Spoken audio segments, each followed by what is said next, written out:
Estamos de volta com o último bloco do Missão Saúde na TV, retrospectiva 2022. Como eu disse para vocês no final do bloco anterior, eu queria colocar todos os programas aqui, mas ia ficar inviável, né? Ia ter que passar aí muito tempo aí gravando, tá?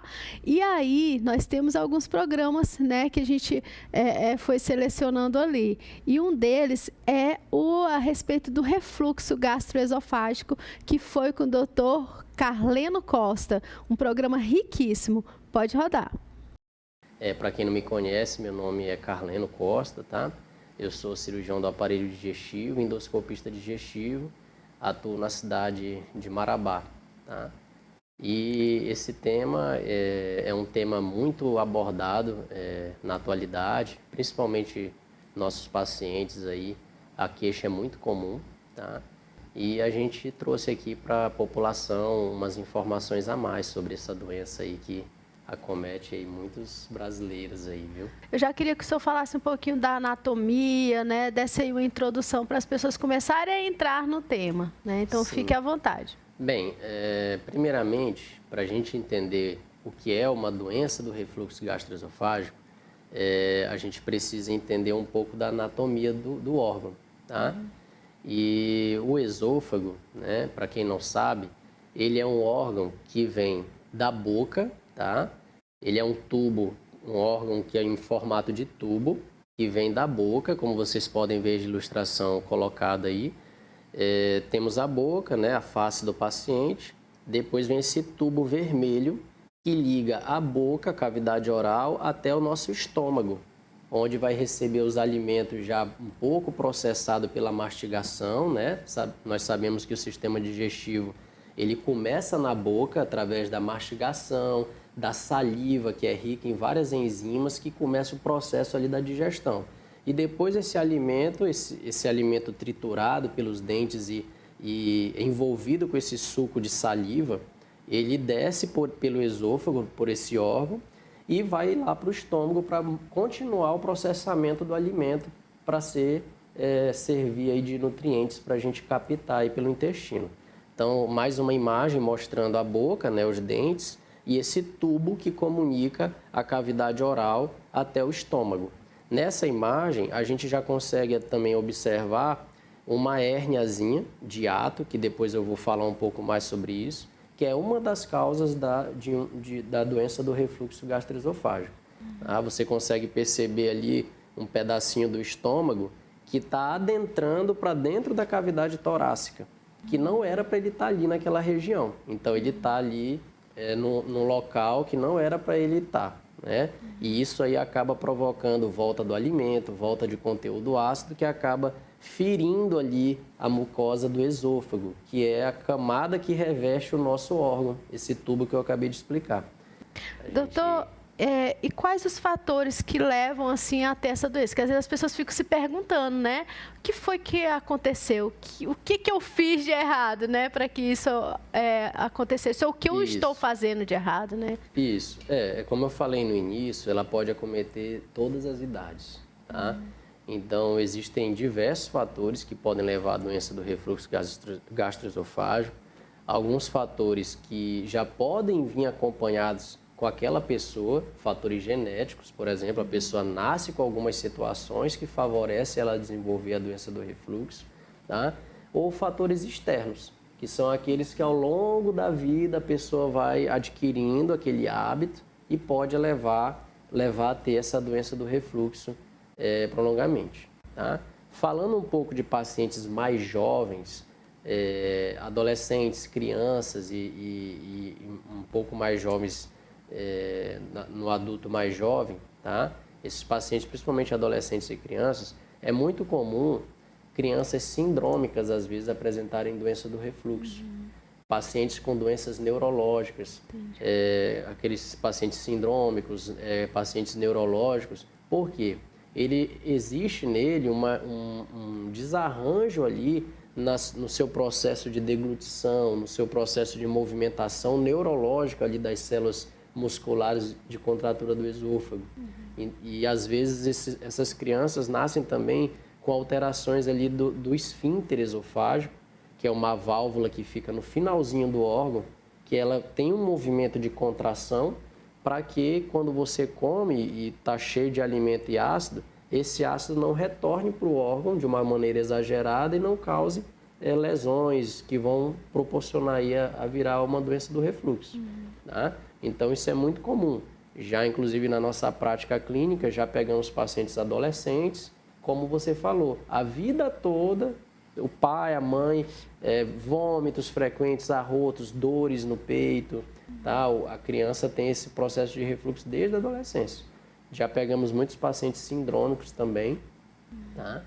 E pacientes também que apresentam hérnias de hiato.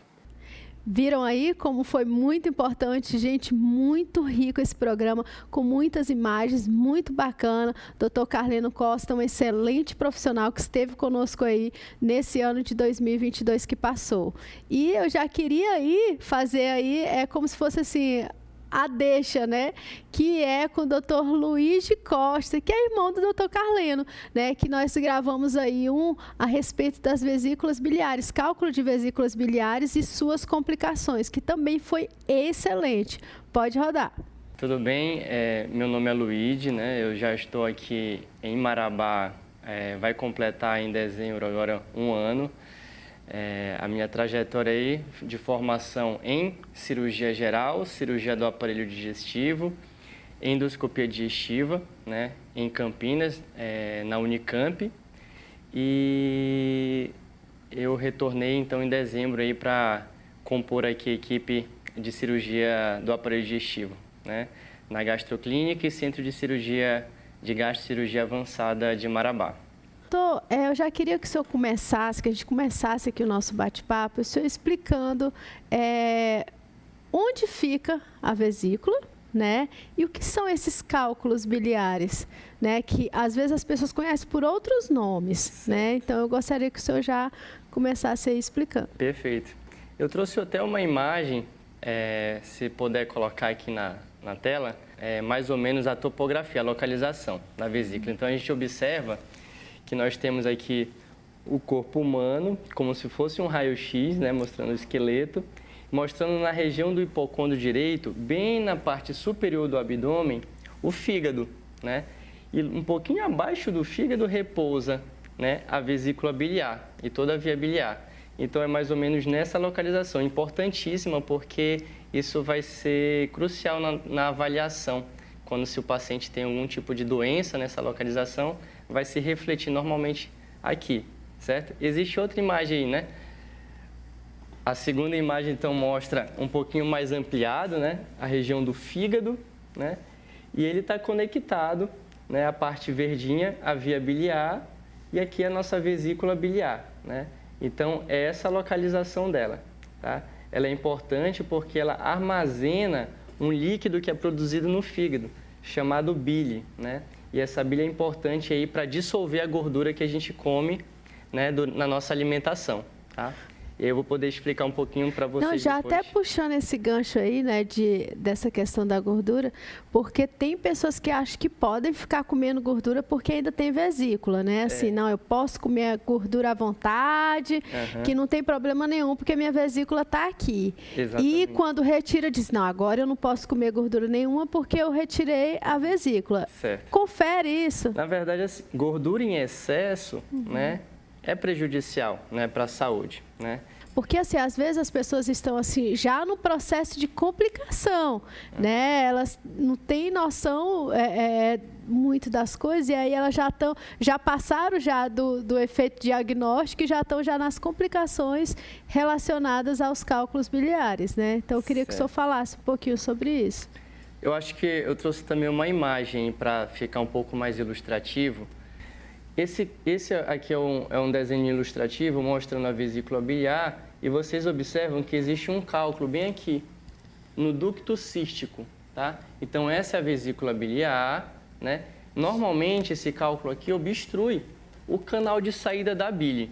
Se obstrui esse canal de saída da bile, aqui fica um líquido retido, parado e pode proliferar as bactérias que colonizam aqui. E aí aumenta a pressão. Isso pode evoluir para o que a gente chama de colecistite aguda.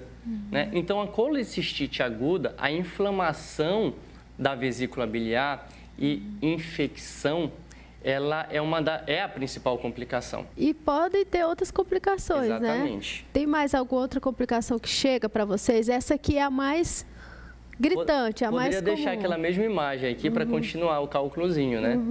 Então, esse cálculozinho que está ali, obstruiu, vai causar colecistite. Se ele foge do ducto cístico e cai no canal colédoco, que é a via biliar para a saída, né?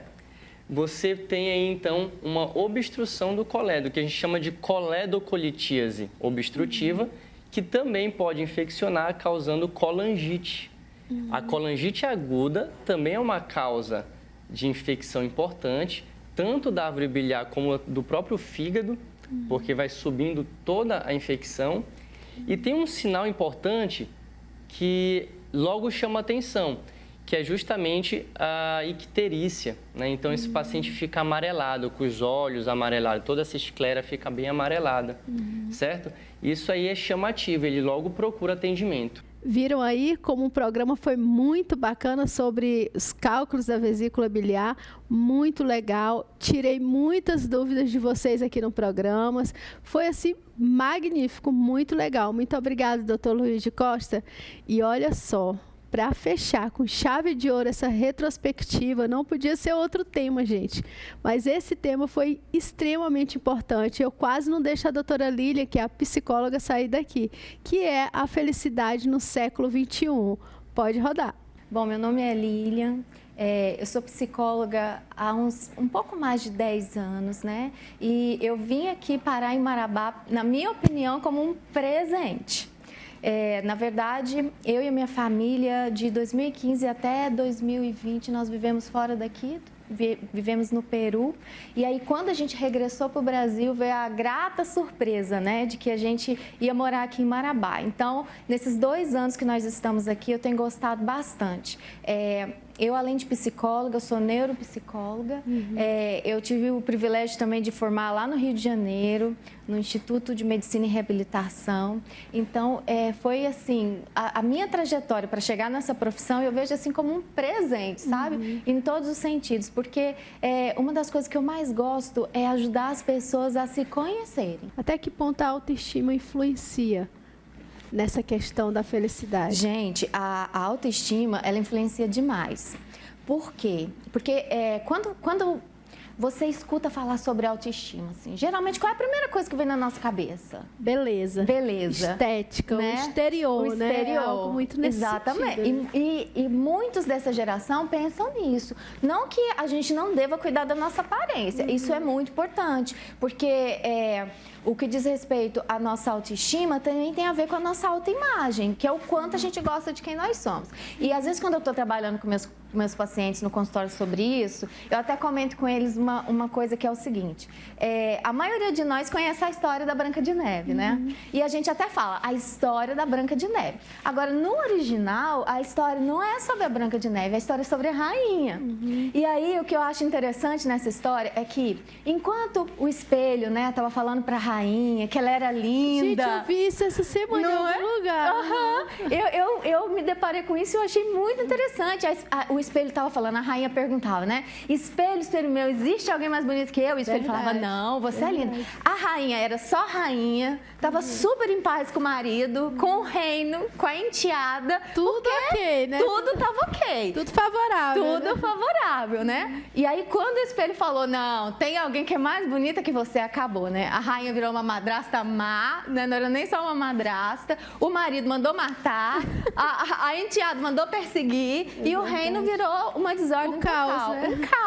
Um caos. Então, a gente pensar assim, eu não devo cuidar da minha aparência porque isso é algo, sei lá, muito supérfluo. Essas pessoas, elas também estão um pouco enganadas, porque é importante eu fazer as pazes com o meu espelho.